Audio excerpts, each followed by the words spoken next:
The 5 biggest questions facing Giants entering training camp. It's been 12 years since the Giants organization underwent this kind of transformation, when Tom Coughlin rode into town like General Patton, with his military precision and discipline, on a mission to restore Giants pride. He did it, of course.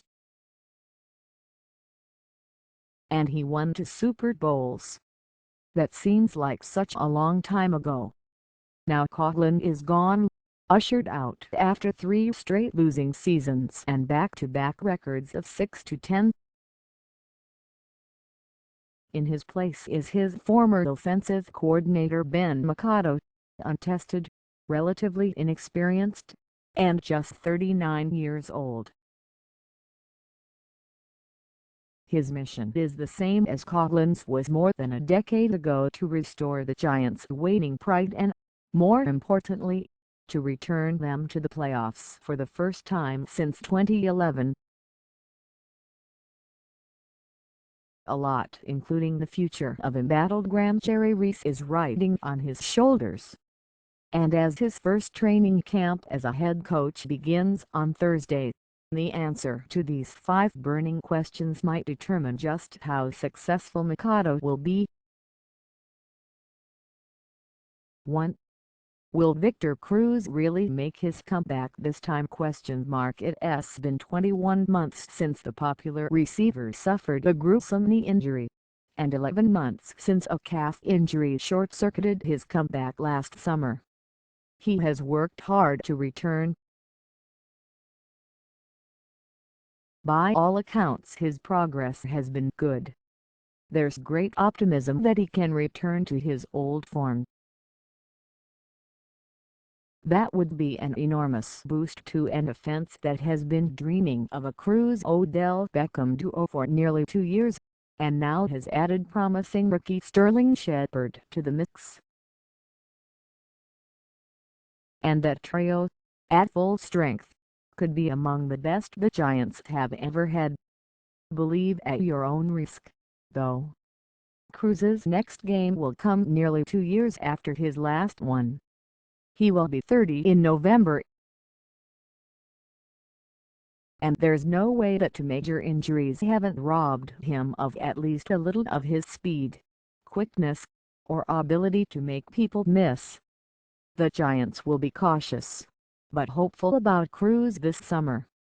But at this point they can't count on him.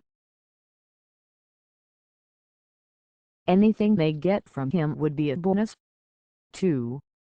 Did the Giants buy Steve Spagnuolo the better defense? It's a crossroads year for Spagnuolo, the Giants' popular defensive coordinator. His last 2 defenses, the Giants last year and New Orleans in 2012, were among the worst, statistically, in NFL history. Not many other coordinators would have survived what happened to the Giants' defense last year. But the Giants believe in him and were convinced his failures were mostly due to the players he was given. So the Giants opened the vault and brought in defensive end Olivier Vernon, defensive tackle Damon Harrison, and cornerback Janoris Jenkins, the best players on the market at 3 key positions. They re-signed Jason Pierre-Paul, now a full year removed from the fireworks accident that destroyed his hand. And they used 3 of their first 4 draft picks on defense, including on a safety Darian Thompson, round 3, who might start. Was it enough? On paper, there's no doubt the Giants are much better and stronger than last season. And there's no doubt that Spags is out of excuses if the defense doesn't rebound big. 3. Who's the no? 1 running back. Is there one? One of the strangest and ill-fated decisions the Giants made last season was to go with a running back by committee that never really worked and only served to keep the running game out of sync. Only then they finally let Rashad Jennings become something of a workhorse. Late in the season did the rushing attack start to consistently work. So was the committee McAdoo's idea or Coughlin's? And regardless, will McAdoo ditch it and use a more sensible approach? The spring offered no hints, especially with so many running backs on the roster including Jennings, Andre Williams, Shane Vernon, Orleans Darkwa, newly signed Bobby Rainey and 5th-round draft pick Paul Perkins. The best approach would be to make it Jennings' job to lose, but McAdoo has praised Williams and believes he's primed for a bounce-back year. It's possible those two could compete and slash or split the workload, with Vernon as the third down back. The Giants are also high on Perkins, though at the moment it's hard to figure where he fits. That will all be sorted out this summer, at least it should be. It's in the Giants' best interest if it island for. Can the Giants protect their 35-year-old quarterback? For all the money the Giants spent this season, they've virtually ignored the offensive line except for the addition of a few depth players. They took a swing at several big-name tackles, but inevitably added none. That leaves them with what they had last year: Direct Flowers, Justin Pugh, Weston Richburg, John Jerry and the embattled Marshall Newhouse, from left to right. That group was erratic last season, and while they only gave up 27 sacks, tied for 4th best in the league, Eli Manning was hit, forced to scramble or throw the ball away far too often. The stats don't tell the full tale of how shaky the line was. The Giants are banking that a year of togetherness and growth will be enough to add more consistency, if nothing else.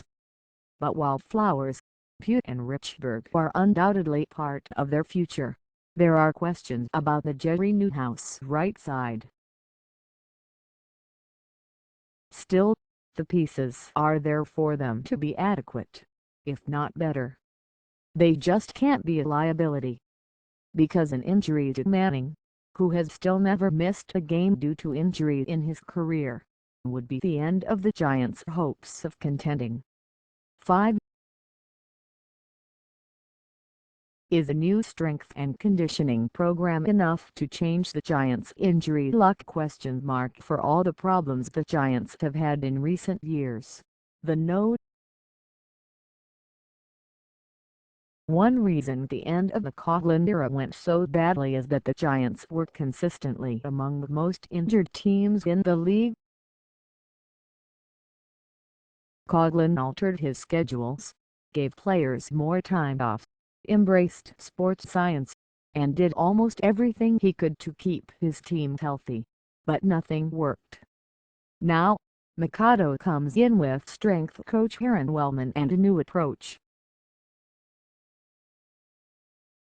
And while there's hope that it will be enough to help the team avoid some of the nagging, soft tissue injuries that have plagued it in the past, there's still an element of chance when it comes to contact and other injuries. The Giants do still have a lot of players coming into camp with injury issues or injury histories. Somehow they need to keep those players on the field, because if they don't, there could be trouble. Even after a $200 million spending spree, the Giants don't have a lot of depth at many key positions. If the injuries begin piling up in camp, it could really hamper McAdoo's debut.